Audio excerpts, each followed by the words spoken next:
Study of laws and GS with me APO and civil जज channel में सभी का स्वागत है। दोस्तों, इस चैनल के माध्यम से यूपी एपीओ के लिए पुलिस रेगुलेशन पढ़ाया जा रहा है। पुलिस रेगुलेशन में अध्याय 1 से अध्याय 9 तक पढ़ाया जा चुका है। पढ़ाए गए अध्यायों में अध्याय 6 जो सशस्त्र पुलिस बल का प्रावधान करता है, जिसमें पैरा 73 से 78 तक है। अध्याय 8 जो घुड़सवार पुलिस के विषय में प्रावधान करता है, जिसमें पैरा 79 से 88 हैं। अध्याय 9 जो ग्राम पुलिस या ग्राम चौकीदार के विषय में प्रावधान करता है, जिसमें पैरा 89 से 96 तक है। ये बहुत महत्वपूर्ण अध्याय हैं और कई बार यूपी एपीओ के एग्जाम में पूछे गए हैं, इसलिए इसको बार बार दोहराते रहिए। आज अध्याय 10 पढ़ाया जाएगा, जिसमें पैरा 97 से 103 है। ये भी अध्याय बहुत महत्वपूर्ण है। यह अध्याय प्रावधान करता है थाने में की गई रिपोर्टें। इस अध्याय का जो टॉपिक है वो थाने में की गई रिपोर्टों से संबंधित है। इस अध्याय में पैरा 97 से 103 तक के प्रावधान दिए गए हैं, जिसे आज डिटेल में पढ़ा जाएगा। थाने में की गई रिपोर्टें। पैरा 97 संज्ञेय अपराध की प्रथम सूचना रिपोर्ट अंकित करने के नियम। यानी पैरा 97 में प्रथम संज्ञेय अपराध के प्रथम सूचना रिपोर्ट अंकित करने के नियम के विषय में प्रावधान करता है। तो इसमें बताया गया है कि यह रिपोर्ट 3 प्रतियों में चेक रसीद बुक या चेक रजिस्टर पुलिस फॉर्म संख्या 341 में दर्ज की जाती है, जो शब्दशः लिखी जाती है। जिस प्रकार सूचना दिया जाएगा, जिस भाषा में दिया जाएगा अक्षरशः शब्दशः वैसे ही लिखा जाएगा। पुलिस फॉर्म संख्या 341 ये भी बहुत महत्वपूर्ण है कि 341 किस संबंध में है, तो यह संज्ञेय अपराध के प्रथम सूचना रिपोर्ट अंकित करने का रजिस्टर होता है। इस पर सूचना दाता तथा थाने के भाषादक अधिकारी दोनों का हस्ताक्षर होता है। तीनों प्रतियों पर पृथक पृथक हस्ताक्षर होंगे। मूल प्रति अधिकारिता रखने वाले मजिस्ट्रेट के पास भेजी जाती है। द्वितीय प्रति सूचना दाता को तत्काल एवं निःशुल्क दी जाती है। तृतीय प्रति थाने के अभिलेख का भाग होता है। इस संबंध में एफआईआर दर्ज करने के संबंध में ललिता कुमारी बनाम उत्तर प्रदेश राज्य का वाद बहुत महत्वपूर्ण है। इस वाद में उच्चतम न्यायालय ने यह निर्णय दिया कि एफआईआर दर्ज करना बाध्यकारी है। यदि पुलिस थाने का भाषादक अधिकारी एफआईआर दर्ज करने से इंकार करता है, तब वह आईपीसी की धारा 166A जो बीएनएस की धारा 199 के तहत दंड का भागी होगा। इस संबंध में और प्रावधान है कि यदि सूचना दाता एफआईआर पर हस्ताक्षर नहीं करता या अंगूठा चिन्ह नहीं लगाता है, तो वह आईपीसी की धारा 180 जो बीएनएस की धारा 215 के तहत दंड का भागी होगा। झूठी एफआईआर दर्ज कराने वाला व्यक्ति आईपीसी की धारा 211 के तहत दंड का भागी होगा, जो बीएनएस की धारा 248 है। और यदि अपराध किए जाने के बारे में गलत सूचना दी जाती है, तब सूचना दाता आईपीसी की धारा 177 व बीएनएस की धारा 212 के तहत दंड का भागी होगा।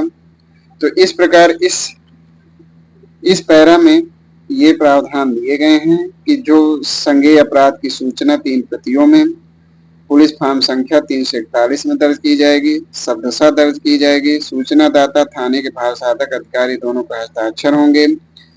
तीनों प्रतियों पर पृथक पृथक हस्ताक्षर होंगे। मूल प्रति अधिकारिता रखने वाले मजिस्ट्रेट के पास भेजी जाती है। द्वितीय प्रति सूचना दाता को तत्काल निःशुल्क दी जाती है और तृतीय प्रति थाने के अभिलेख का भाग होता है।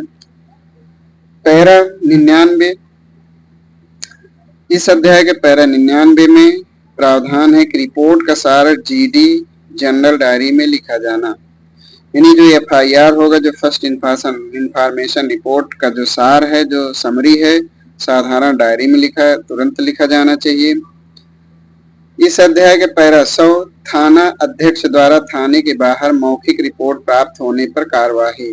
यानी थाना अध्यक्ष को यदि थाने के बाहर कोई मौखिक रिपोर्ट प्राप्त होती है तो उस समय थाने के भारसाधक अधिकारी के क्या कर्तव्य होंगे, तो यदि थाने के भारसाधक अधिकारी को किसी संज्ञेय अपराध की मौखिक रिपोर्ट उस समय प्राप्त होती है जब वो थाने के बाहर हो, तब ऐसे व्यक्ति से लिखित रिपोर्ट लेनी चाहिए और थाने पर भेज देना चाहिए।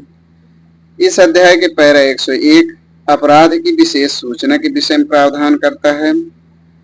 यह सार तो पैरा 101 में बताया गया है कि कुछ अपराधों की विशेष सूचना तुरंत लाल लिफाफे में पुलिस अधीक्षक, जिला मजिस्ट्रेट या उपखंड मजिस्ट्रेट तथा मंडल निरीक्षक को भेजी जानी चाहिए। यानी कुछ अपराध जिनकी सूचना तुरंत लाल लिफाफे में पुलिस अधीक्षक, जिला मजिस्ट्रेट, उपखंड मजिस्ट्रेट और मंडल निरीक्षक को तुरंत भेजी जानी चाहिए। इस विषय पर 101 पैरा 101 प्रावधान करता है। पैरा 101 ए जिला मजिस्ट्रेट तथा पुलिस अधीक्षक को विशेष रिपोर्ट की प्रति भेजा जाना, यानी विशेष रिपोर्ट या विशेष सूचना उसकी प्रति जिला मजिस्ट्रेट या पुलिस अधीक्षक को भेजा जाएगा। पैरा 102 असंज्ञेय अपराध की सूचना अंकित करने के नियम। संज्ञेय अपराध की सूचना अंकित करने के नियम पैरा 97 और असंज्ञेय अपराध की सूचना अंकित करने के नियम पैरा 102 में बताया गया है। तो इस पैरा में प्रावधान किया गया है कि असंज्ञेय अपराध की सूचना यदि प्राप्त होती है तो यह रिपोर्ट 2 प्रतियों में लिखी जाती है। यह असंज्ञेय अपराध के रजिस्टर में लिखी जाती है और इसका पुलिस फॉर्म संख्या 347 है। संज्ञेय अपराध की पुलिस फॉर्म संख्या 341 और संज्ञेय अपराध की पुलिस फॉर्म संख्या 347 है। यानी संज्ञेय अपराध की सूचना 341 पुलिस फॉर्म संख्या 341 में लिखी जाएगी और असंज्ञेय अपराध की सूचना पुलिस फॉर्म संख्या 347 में लिखी जाएगी। यह रिपोर्ट शब्दशः नहीं लिखी जाती है जबकि सार के रूप में लिखी जाती है। यानी जिस प्रकार सूचना दाता बताता है उसका एक सार रूप में, उसकी बातों को सार रूप में, समरी रूप में लिखा जाता है। दोनों प्रतियों पर पृथक पृथक थाने के भारसाधक अधिकारी तथा सूचना दाता का हस्ताक्षर होता है। मूल प्रति थाने के अभिलेख का भाग होती है जबकि द्वितीय प्रति सूचना दाता को दे दी जाती है। इस प्रकार पैरा 102 में प्रावधान असंज्ञेय अपराध को दर्ज करने के विषय में प्रावधान दिया गया है। असंज्ञेय अपराध का जो सार होगा, जो इसका समरी होगा, वो जनरल डायरी जीडी में दर्ज किया जाएगा। अध्याय 11 अन्वेषण के विषय में प्रावधान करता है। यानी अध्याय 11 में अन्वेषण विवेचना के विषय में प्रावधान करता है जो पैरा 104 से 128 तक है। पैरा 104 में संज्ञेय अपराध की रिपोर्ट प्राप्त होने पर थाने के भारसाधक अधिकारी के अन्वेषण के संबंध में अधिकार व कर्तव्य, इस विषय पर प्रावधान किया गया है। इस पैरा को पढ़ाने से पहले हम अन्वेषण शब्द की परिभाषा देखेंगे। तो इस शब्द की परिभाषा सीआरपीसी की धारा 2H में दिया गया है जिसके अनुसार अन्वेषण पुलिस अधीक्षक द्वारा या मजिस्ट्रेट द्वारा प्राधिकृत किसी अन्य व्यक्ति द्वारा किया जाता है। मजिस्ट्रेट कभी भी अन्वेषण नहीं करता है। अन्वेषण का जो उद्देश्य होता है वह साक्ष्य एकत्र करना होता है। संज्ञेय अपराधों में पुलिस स्वयं भी अन्वेषण कर सकता है तथा मजिस्ट्रेट के आदेश पर भी, जबकि असंज्ञेय अपराध में पुलिस स्वतः अन्वेषण नहीं कर सकती, केवल मजिस्ट्रेट के आदेश से ही अन्वेषण कर सकती है। पैरा 104 संज्ञेय अपराध की रिपोर्ट प्राप्त होने पर थाने के भारसाधक अधिकारी के अन्वेषण के संबंध में अधिकार व कर्तव्य। तो ऐसे मामलों में अन्वेषण अधिकारी को यह देखना चाहिए कि क्या अन्वेषण किया जाना उचित है या नहीं। कुछ दशाओं में वह अन्वेषण करने से इनकार कर सकता है और यदि इनकार करता है तो उसका स्पष्ट कारण लिखना पड़ेगा। पैरा 105 संज्ञेय मामलों का अन्वेषण न किए जाने पर कार्यवाही की प्रक्रिया।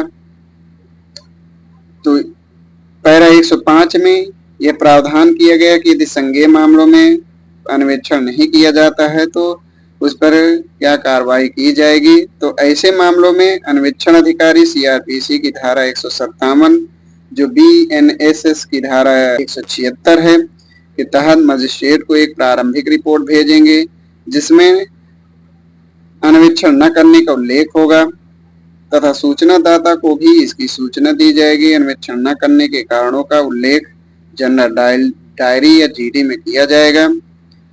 पैरा 106 समानता विवेचना का घटना स्थल पर ही पूर्ण किया जाना। पैरा 106 में प्रावधान करता है कि समानता कोई भी अन्वेषण अधिकारी घटना स्थल पर ही अन्वेषण पूर्ण कर ले। तो यह पैरा स्पीडी इन्वेस्टिगेशन त्वरित अन्वेषण की बात करता है। इसके तहत अन्वेषण अधिकारी को घटना स्थल पर ही अन्वेषण पूर्ण कर लेना चाहिए। जैसा कि भारतीय संविधान के अनुच्छेद 21 के तहत त्वरित अन्वेषण प्राण एवं दैहिक स्वतंत्रता के तहत एक मूल अधिकार है। इसी प्रकार सीआरपीसी की धारा 173 फर्स्ट जो बीएनएसएस की धारा 193 के तहत त्वरित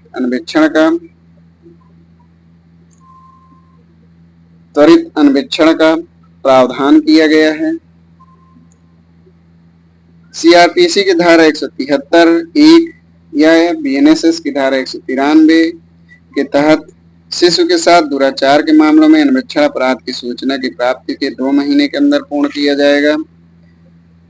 इसी प्रकार सीआरपीसी की धारा 57 जो बीएनएसएस की धारा 58 है के तहत अभियुक्त के गिरफ्तार किए जाने के 24 घंटे के अंदर अन्वेषण पूरा किया जाना चाहिए और यदि 24 घंटे में अन्वेषण पूरा नहीं किया हो पाता है तो सीआरपीसी की धारा 167 या बीएनएसएस की धारा 187 लागू होगी। इसमें प्रावधान किए गए कि यदि ऐसे अपराध में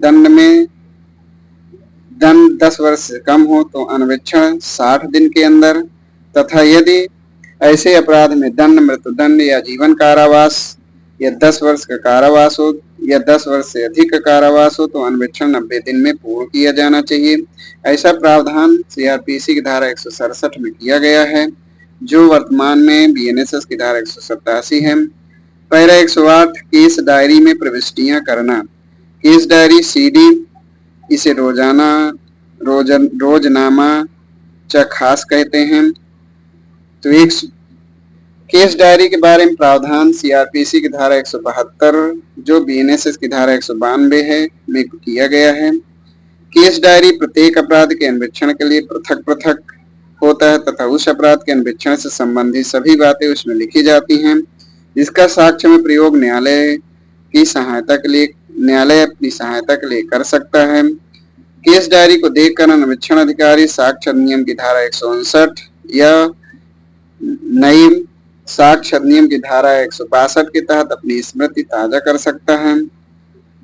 इस अध्याय के पैरा 111 किसी बंद स्थान की तलाशी लेने के समय अपनाई जाने वाली सावधानियां। यानी पैरा 111 में प्रावधान करता है कि यदि बंद स्थान की तलाशी लेना है तो उस समय क्या सावधानियां बरतनी चाहिए। तो इस पैरा में वही प्रक्रिया अपनाना चाहिए जो सीआरपीसी की धारा 100 या बीएनएसएस की धारा 103 में उल्लेख है। यानी सीआरपीसी की धारा 100 या बीएनएस की धारा 103 का पालन ऐसे बंद स्थान की तलाशी लेने के समय प्रक्रियाओं को अपनाने में किया जाना चाहिए। पैरा 112 पूछताछ किए जाने के वाले व्यक्ति को अनावश्यक परेशान न करना। इस अध्याय पैरा 112 प्रावधान करता है कि पूछताछ किए जाने वाले व्यक्ति को अनावश्यक परेशान नहीं किया जाना चाहिए। यह धारा सीआरपीसी की धारा 163 जो बीएनएसएस की धारा 182 है के समान है।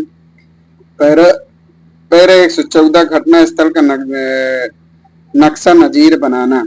पैरा 114 में घटना स्थल के नक्शा नजीर बनाने का प्रावधान करता है। तो हत्या डकैती तथा सेंधमारी के मामलों में अन्वेषण अधिकारी को तथा किसी अन्य मामलों में तथ्यों को उचित रूप से समझने के लिए घटना स्थल का मानचित्र तैयार करना चाहिए और जहां तक हो सके ऐसा मानचित्र लेखपाल से तैयार कराना चाहिए तथा उस मानचित्र पर लेखपाल का हस्ताक्षर भी होना चाहिए। पैरा 115 इस अध्याय के पैरा 115 में प्रावधान है कि अन्वेक्षणकर्ता अधिकारी द्वारा मृत्युकालिक कथन अभिलिखित करना। यानी धारा पैरा 115 प्रावधान करता है और यह इम्पॉर्टेंट भी है। यह एपीओ की एग्जाम 2022 में पूछा भी गया था। अन्वेक्षण अधिकारी द्वारा मृत्युकालिक कथन इस पैरा में प्रावधान है। तो पैरा 115 में प्रावधान है कि अन्वेक्षणकर्ता अधिकारी द्वारा मृत्युकालीन कथन अभिलिखित करना। यदि कोई व्यक्ति इतने भयानक रूप से आहत हो गया है कि हो सकता है कि अस्पताल जाने से पहले ही उसकी मृत्यु हो जाए, तब अन्वेक्षण अधिकारी तुरंत ऐसे व्यक्ति का मृत्युकालिक कथन 2 सम्मानित साक्षियों की उपस्थिति में अभिलिखित करेगा।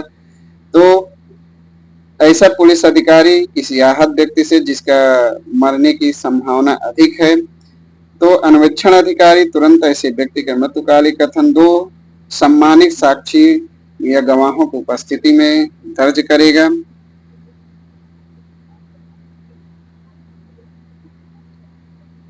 पैरा 116 व्यक्ति की कार्यवाही शिनाख्त के नियम। दोस्तों आज यहीं तक। अगले वीडियो में पैरा 116 से आगे की पैराओं को पढ़ाया जाएगा। दोस्तों यदि वीडियो अच्छी लगे तो सब्सक्राइब और लाइक जरूर करिए। धन्यवाद। इससे मनोबल बढ़ता है। धन्यवाद।